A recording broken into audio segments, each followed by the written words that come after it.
안녕하세요. 매일 묵상, 오늘은 시편 37편 12절부터 20절 말씀 살펴보도록 하겠습니다. 본문의 배경은 이제 계속 똑같습니다. 우리가 이제 지난주부터 계속 시편 37편을 보고 있잖아요. 악인들이 막 승승장구하고 있어요. 돈도 잘 벌고 막 잘 나가고 있습니다. 그래서 이제 너무 마음이 힘든 거예요. 당연히 그럴 수 있죠. 나는 하나님 뜻대로 살고 있는데 저 뭐 하나님과 상관없이 살아가고, 아니 뭐 그래, 그건 좋다 이거야. 되게 악하게 살아가는 사람들이 있단 말이에요. 뭐 믿고 안 믿고 그건 둘째치고 진짜 악하게 살아가는 사람들이 있어요. 뭐 남의 등쳐먹고 누구 위에 올라가고 막 그런 사람이 있습니다. 그런 사람들 향해서 이제 화가 나고, 도대체 하나님 살아계신 게 맞습니까? 이런 생각이 들 때가 있죠. 그때 우리는 불평하게 됩니다. 근데 이제 이 시는요, 이 시에서 다윗은 1절, 7절, 8절에 계속 불평하지 말아라, 시기하지 말지어다, 이렇게 우리에게 가르쳐 주고 있습니다. 그래서 12절부터는 이제 악인들과 의인들의 이 결국을 좀 대조해 주고 있거든요. 본문을 한번 생각해 보도록 하죠. 일단 읽어 드리겠습니다.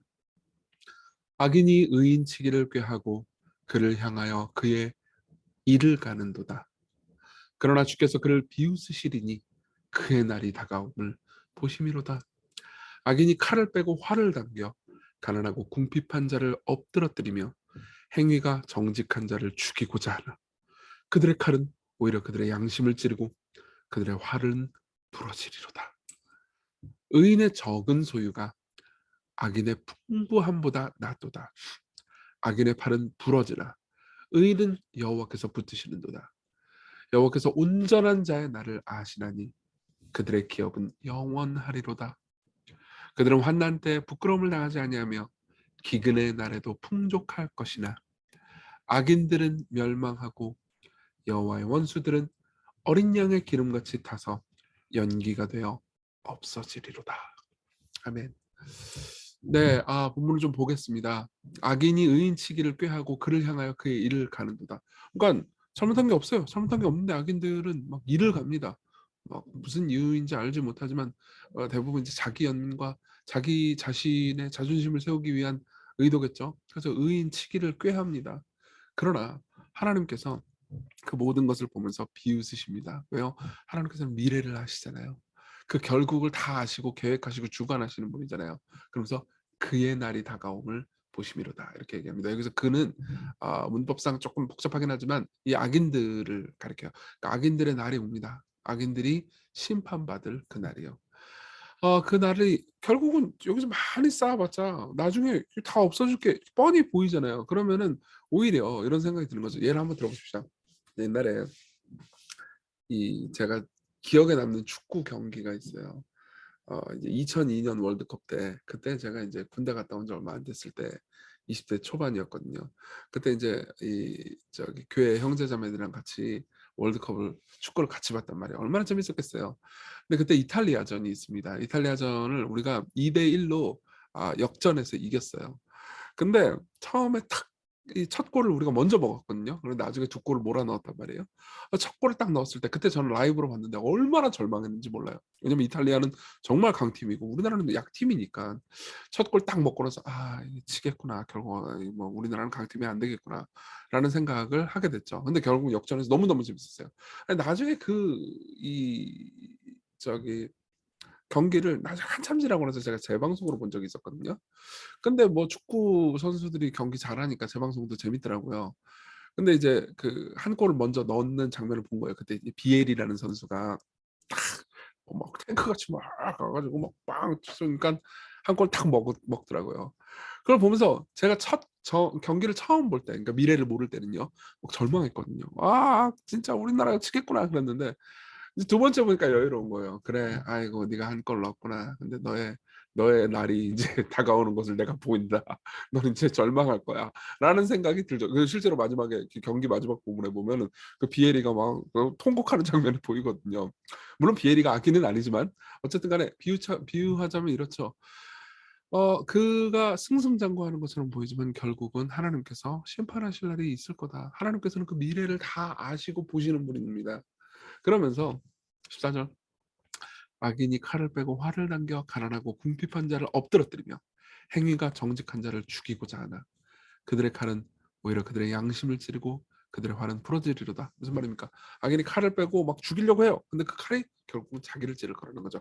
여기 양심이라는 것은 중의적인 의미가 있습니다. 그러니까 결국은 양심의 가책을 받을 것이다라는 의미이기도 하지만, 이 양심이라는 단어는 자신의 오장육부를 가리킨다기도 하거든요.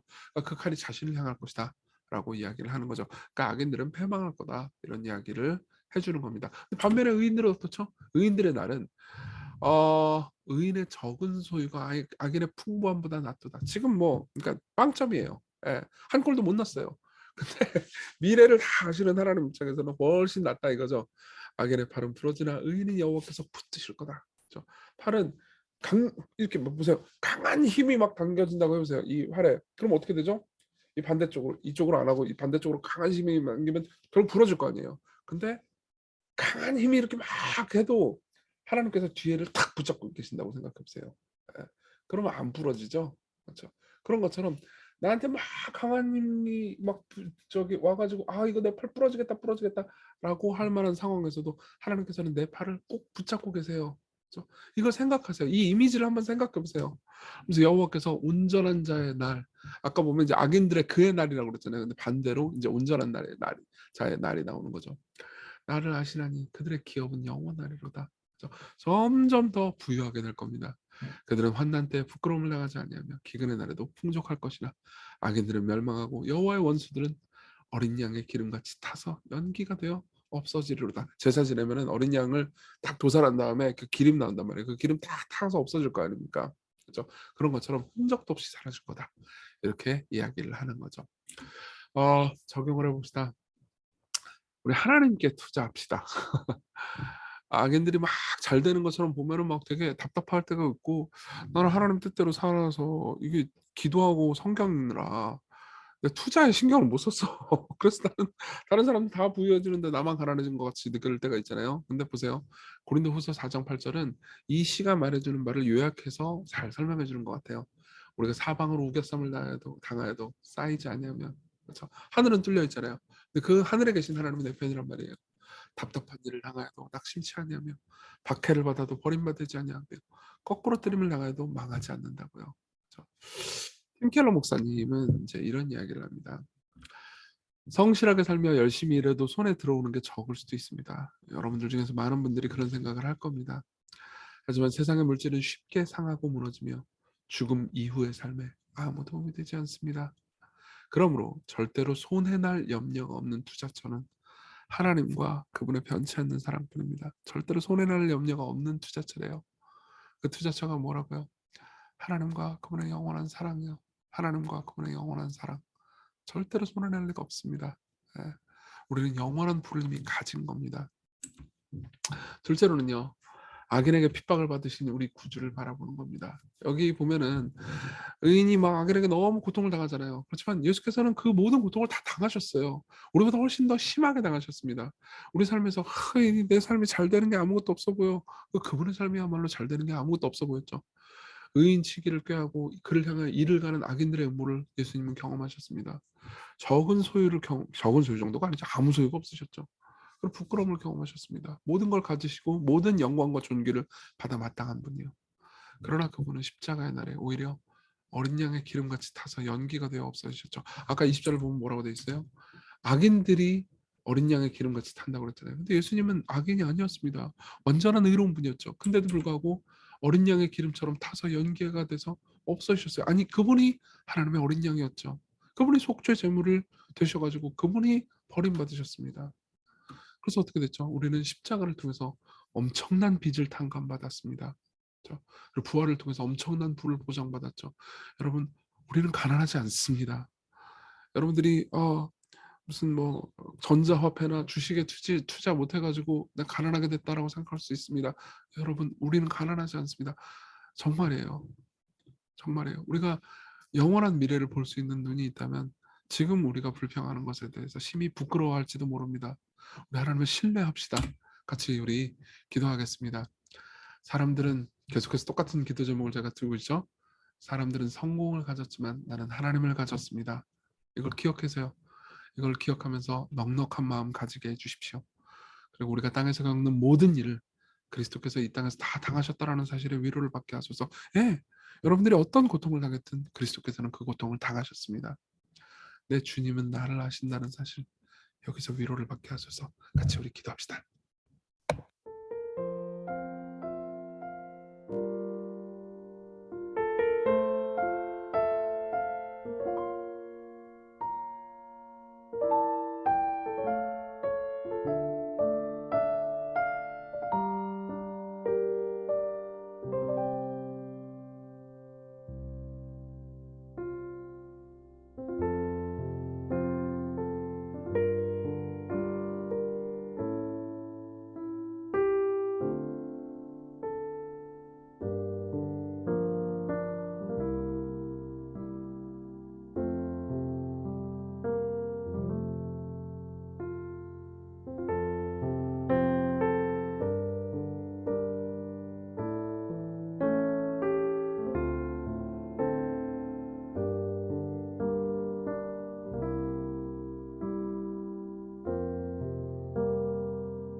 네, 기도하겠습니다.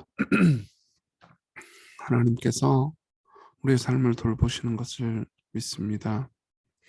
우리는 미래가 보이지 않지만 보장되고 약속된 미래를 가졌습니다. 그리고 그 미래의 주관자이신 하나님을 우리가 내 하나님이라고 부를 수 있습니다. 이것이 적은 재산이 아니라는 것을 어떻게 하면 깨달을런지요. 우리가 당신을 가졌다는 사실에 위안을 얻게 하소서. 예수님 이름으로 기도했습니다. 아멘. 네, 하나님을 신뢰하면서 기뻐하는 하루 되셨으면 좋겠습니다.